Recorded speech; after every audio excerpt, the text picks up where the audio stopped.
بسم اللہ الرحمن الرحیم نحمد و نصلی علی رسول الکریم اما بعد.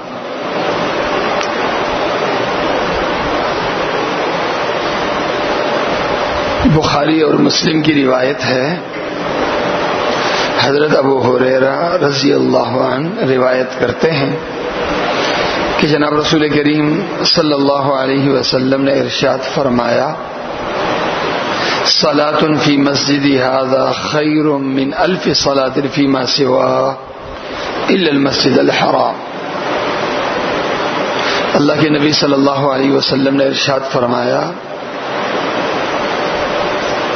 میری مسجد میں نماز افضل ہے 1000 گنا کسی دوسری مسجد میں نماز پڑھنے کے مقابلے میں.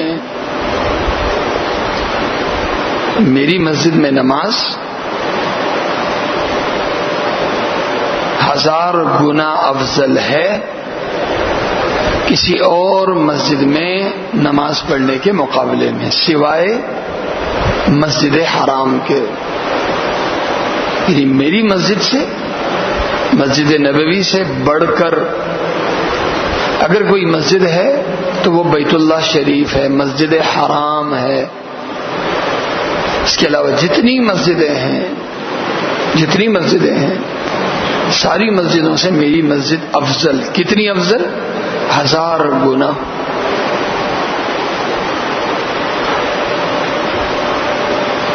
اگلی روایت ہے، یہ روایت بخاری اور مسلم کی ہے.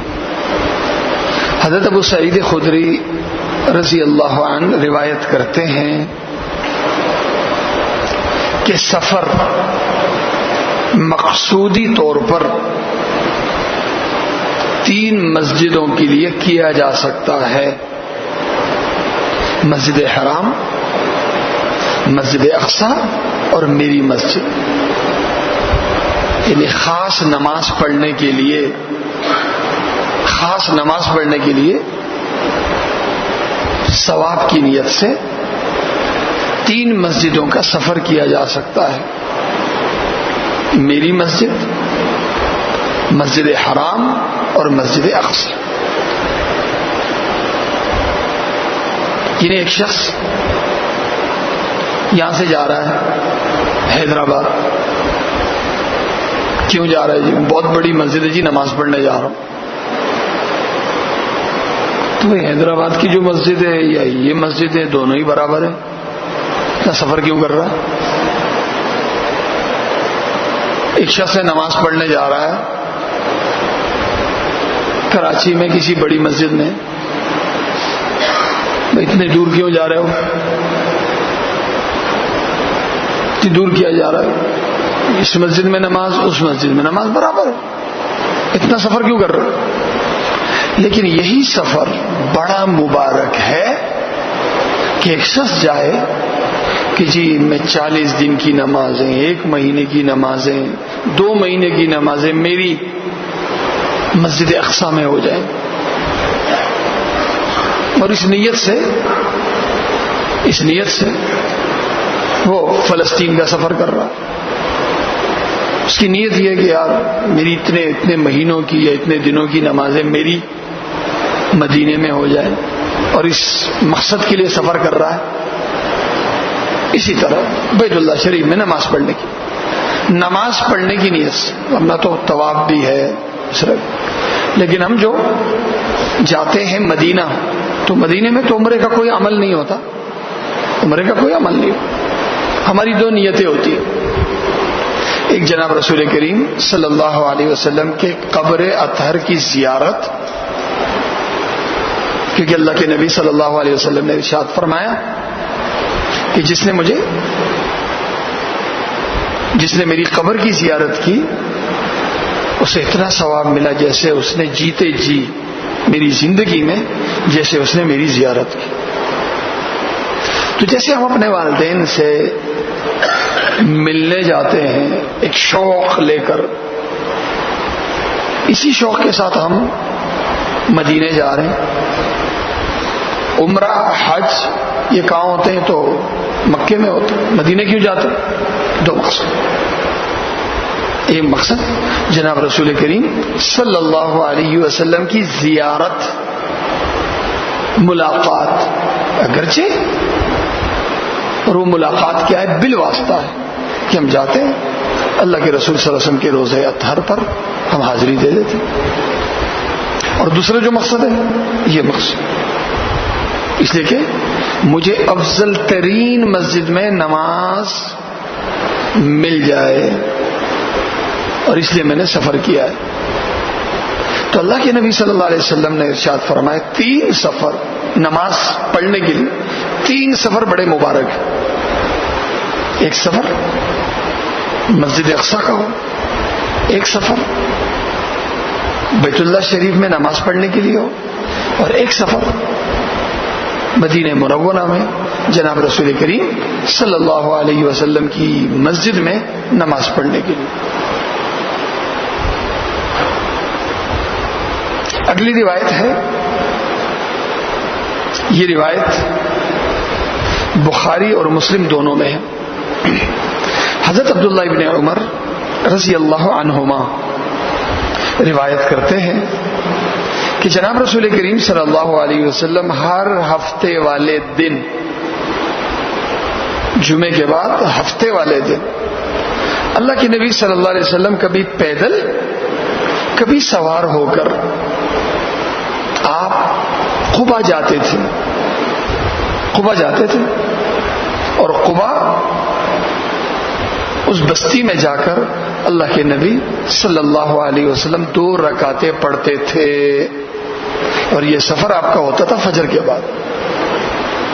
آپ نے دیکھا ہوگا کہ عمرہ ادا کرنے والے حجاج کرام جب مدینہ جاتے ہیں تو پھر سنت یہ بھی ہے کہ فجر کے بعد لوگ جاتے ہیں قبا، اور جہاں اللہ کے رسول صلی اللہ علیہ وسلم نے نماز پڑھتے تھے اس جگہ مسجد بنی ہوئی، مسجد قبا. وہاں جا کے 2 رکعتیں، 2 رکعت کی وجہ جب ہم وہاں پہنچتے ہیں تو اشراق کا وقت ہو جاتا ہے، تو ہم اشراق کی 2 رکعتیں اور 2 رکعتیں حاجت کی نماز 4 رکعتیں پڑھ لیتے ہیں. یہ اللہ کے نبی صلی اللہ علیہ وسلم کی پوری زندگی کی سنت تھی. ہر ہفتے آپ قبا تشریف لے جاتے تھے اور وہاں 2 رکعتیں پڑھتے. کبھی آپ پیدل جاتے تھے، کبھی سوار ہو کے جاتے تھے. اگلی روایت ہے، یہ روایت بخاری اور مسلم دونوں میں. حضرت ابو ہریرہ رضی اللہ عنہ روایت کرتے ہیں کہ جناب رسول کریم صلی اللہ علیہ وسلم نے ارشاد فرمایا، میرے گھر اور میرے منبر کے بیچ میں جنت کے باغوں میں سے ایک باغ ہے، اور میرا منبر یوں سمجھ لو حوض کوثر کے اوپر ہے. اللہ کے نبی صلی اللہ علیہ وسلم نے ارشاد فرمایا، میرے گھر اور میرے منبر کے بیچ کا جو حصہ ہے یہ جنت کے باغوں میں سے ایک باغ ہے، اور میرا منبر سمجھ لو کہ یہ حوض کوثر کے اوپر ہے.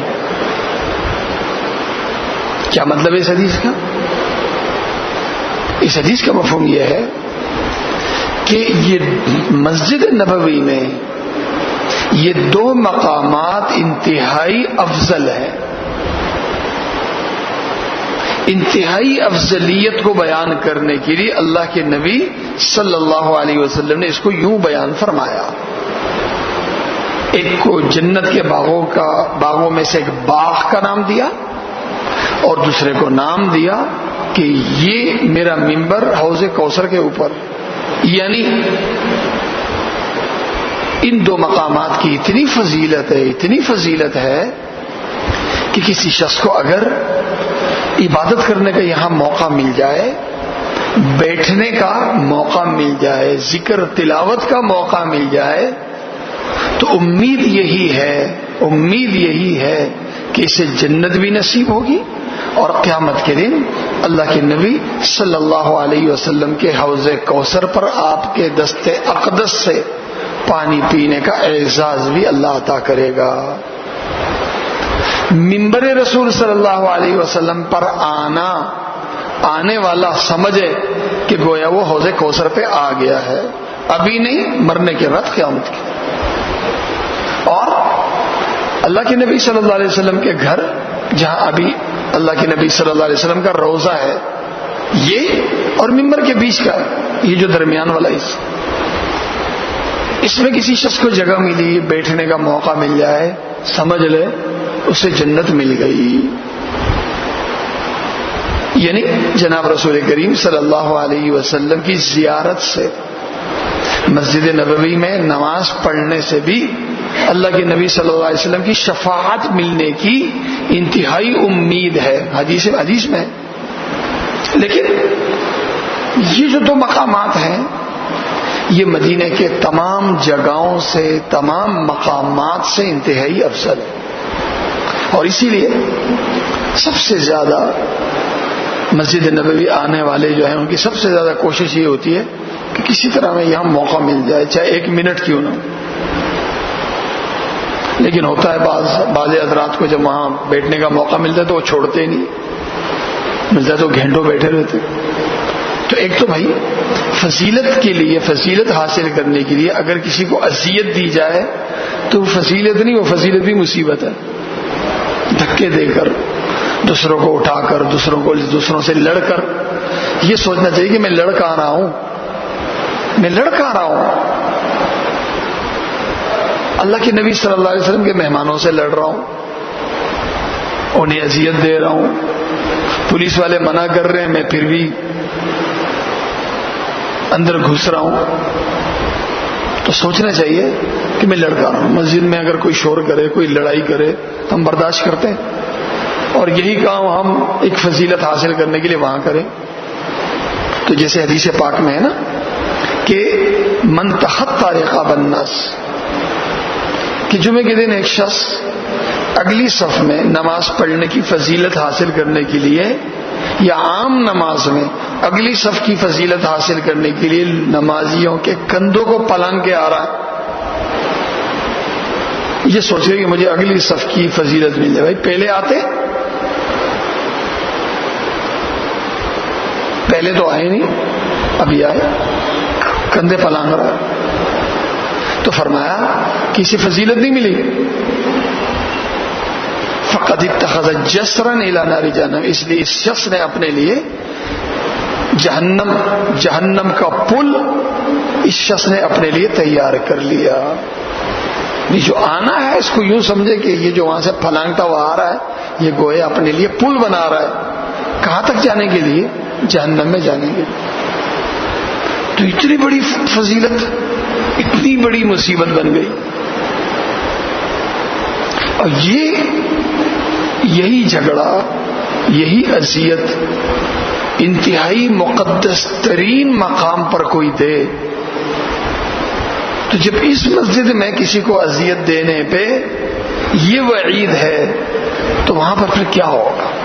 اس لیے بھائی فضیلت ضرور ہے، لیکن اس فضیلت کے حاصل کرنے کے لیے اگر ہم قربانی دے دیں کہ یار رش ہے، چلو میری جگہ فلاں کو موقع مل جائے، تو یہ جو اذیت چھوڑ کے اس شوق کی ہم قربانی دے دیں تو سمجھ لو کہ بیٹھنے کے مقابلے میں یہ قربانی اس سے افضل ہے. اور آپ کو بغیر وہاں بیٹھے، بغیر جائے، اللہ پاک یہ فضیلت آپ کو عطا کر دے گا. اللہ تعالیٰ مجھے اور آپ سب کو عمل کرنے کی توفیق عطا فرمائے. الحمدللہ رب العالمین والعاقبۃ